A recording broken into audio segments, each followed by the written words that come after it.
scoring model. So this is a screenshot from our project. We use a scoring model to help evaluate what to put on the roadmap.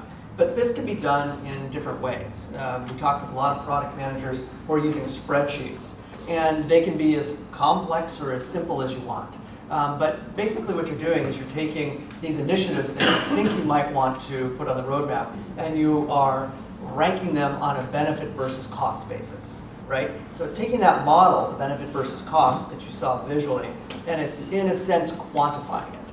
Now, this gives it the impression that this is a very scientific method and this is the answer, right? This is the golden answer. But we know as product managers that you could do scoring and the score could come out really high for a particular feature, but it's not the right thing to do.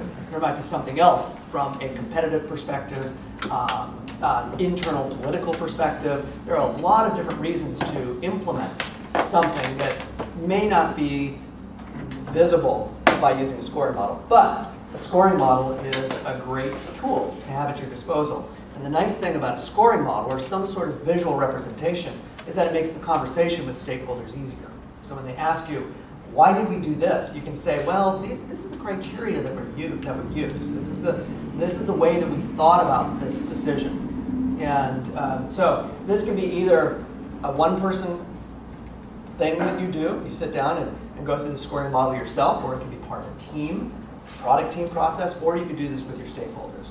But again, what we're doing here is we're not trying to prioritize the backlog. I want to make that point really clear. We're not talking about stories here. We're talking about major themes. These are major initiatives. This is, do we do the iPhone app first or the Android app first? These big things that you're thinking about. So, and so I don't know how easy it is to see, but on the benefit side of the equation, we have benefits like increasing revenue, increasing customer value, increasing strategic value.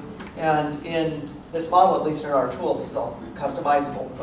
And you can do the same thing in a spreadsheet. And on the cost side, you have implementation effort, operational cost, and then there's a risk factor that you can throw in. And basically what you're doing is you're evaluating all these opportunities on a 1 through 5 basis. A 1 meaning low benefit or low cost, and a 5 meaning high benefit or high cost. And then you're also assigning a weighting to every one of these items. So you might say, well, for my organization, increasing revenue is really important to us. That is our strategic, that's a goal for us for 2016. So therefore, you might increase the weight on that a little bit. And then as you plug in this 1 through 5 weighting or scoring, a score is derived, right? And then you can say, well, gosh, this particular item here wound up getting a high score, and that's because it had a lower cost and it had a large customer benefit. So again, you can do this in a lot of different ways.